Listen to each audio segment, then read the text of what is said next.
ನಿಮ್ಮ ನೆಚ್ಚಿನ ಇನ್ ದಾವಣಗೆರೆ ಇದೀಗ ಇನ್ 17 ಟಿವಿ ಆಗಿ ಬದಲಾಗಿದೆ. ನಿಮ್ಮ ಪ್ರೋತ್ಸಾಹ ಸದಾ ಹೀಗೆ ಇರಲಿ.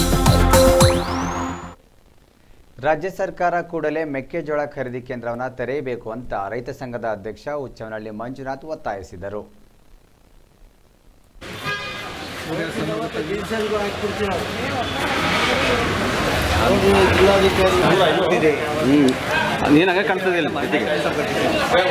ಕಲರ್ ಇದೆ ಅಲ್ಲ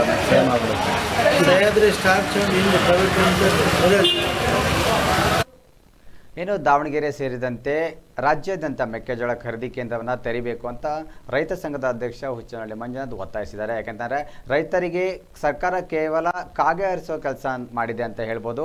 ಹಾಗಾಗಿ ಈ ಕೂಡಲೇ ಎಲ್ಲ ಕಡೆ ಒಂದು ಮೆಕ್ಕೆಜೋಳ ಖರೀದಿ ಕೇಂದ್ರವನ್ನು ತೆಗಿಲೇಬೇಕು ಅಂತ ಇವರು ಒತ್ತಾಯವನ್ನು ಮಾಡಿದ್ದಾರೆ.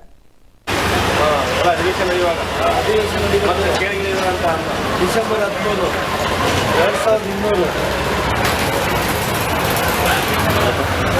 ದಾವಣಗೆರೆ ತುಪ್ಪಳ ಶುಗರ್ 1900, ಮಾಯ್ಚರ್ 12%, ತುಮಕೂರು ಶಿರಾ 2100. ಯಾವುದೇ 18ನೇ ತಾರೀಕು ಸಿದ್ದರಾಮಯ್ಯನವರೇ ರೈತರು ಕಾಳಜಿ ಇದ್ದರೆ ಕನಿಷ್ಠ ಬೆಂಬಲ ಬೆಲೆಗೆ ಒಂದು ಕಾಯ್ದೆ ಮಾಡಿ, ಕನಿಷ್ಠ ಬೆಂಬಲ ಬೆಲೆ ಏನು ಮೆಕ್ಕೆಜೋಳಕ್ಕೆ 2400 ರೂಪಾಯಿ ರೇಟ್ ಐತಲ್ಲ, ಅದಕ್ಕಿಂತ ಕೆಳಗೆ ತಗೊಂಡನಿಗೆ 6 ತಿಂಗಳು ಜೈಲಿಗೆ ಹಾಕ್ತೀನಿ, ದಂಡ ಹಾಕ್ತೀನಿ, ನೀನು ಲೈಸೆನ್ಸ್ ರದ್ದು ಮಾಡ್ತೀನಿ ಅಂತೇಳಿ ಒಂದು ಕಾಯ್ದೆ ತಗೊಂಬಂದರೆ ಮೆಕ್ಕೆಜೋಳ ಖರೀದಿದಾರರು 2400ಕ್ಕಿಂತ ಕೆಳಗೆ ತಗೊಳ್ಳಲ್ಲ. ಆವಾಗ ರೈತರಿಗೆ ರೇಟ್ ಸಿಗ್ತದೆ. ಅದು ಬಿಟ್ಟು ವಿಧಾನಸಭಾ ಅಧಿವೇಶನದಲ್ಲಿ ಮಾಡ್ತೀವಿ, ಅಲ್ಲಿ ಮಾಡ್ತೀವಿ, ಎಲ್ಲಿ ಮಾಡ್ತೀವಿ ಅಂತ ಹೇಳಿ ಸುಮ್ಮನೆ ಕಾಗೆ ಹಾರಿಸೋದಲ್ಲ. ನಿಮಗೆ ನಿಜವಾದ ಸರ್ಕಾರ ನಡೆಸೋ ಶಕ್ತಿ ಇದ್ದರೆ, ನಾಚಿಕೆ ಮಾನ ಮರ್ಯಾದೆ ಇದ್ದರೆ ದಯವಿಟ್ಟು 2400ಕ್ಕಿಂತ ಹೆಚ್ಚು ಮೆಕ್ಕೆಜೋಳ ರೇಟ್ ಕೊಡ್ರಿ ಅಂತೇಳಿ. ಮತ್ತು ಈ BJP ಏನಿದ್ದಾರಲ್ಲ ಅವ್ರು ವಿಧಾನಸಭಾ ಅಧಿವೇಶನದಲ್ಲಿ ಈ ಮೆಕ್ಕೆಜೋಳ ರೇಟಿನ ಸಲ ಹೋರಾಟ ಮಾಡಬೇಕಾಯ್ತು. ವಿಧಾನಸೌಧ ಒಳಗಡೆ ಹೋರಾಟ ಮಾಡೋದು ಬಿಟ್ಟು ವಿಧಾನಸೌಧ ಹೊರಗಡೆ ಒಂದು ಸಮಾವೇಶ ಮಾಡಿದಾಗ ಮಾಡಿ ಕೈ ಬಿಟ್ಬಿಡ್ತೀವಿ. ಈ ನಮ್ಮ ತೀರ್ಮಾನ ಆಗೋ ತನಕ ಬಿಡಲ್ಲ ಅಂತೇಳಿ ಕುದಬೇಕಾಯ್ತು. ಯಡಿಯೂರಪ್ಪನ ಮಗ ಯಡಿಯೂರಪ್ಪನ ಥರ ಅನಿರ್ದಿಷ್ಟ ಧರಣಿ ಸತ್ಯಾಗ್ರಹ ವಿಧಾನಸೌಧದಲ್ಲಿ ಮಾಡಬೇಕಾಯ್ತು. ಅವತ್ತು ಜನ ಮೆಚ್ತಾ ಇದ್ರು.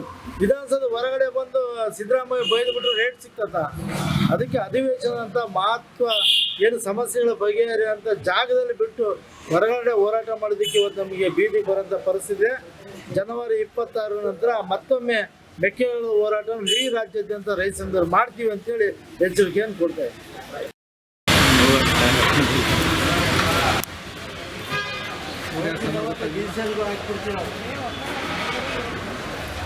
ಜಿಲ್ಲಾಧಿಕಾರಿ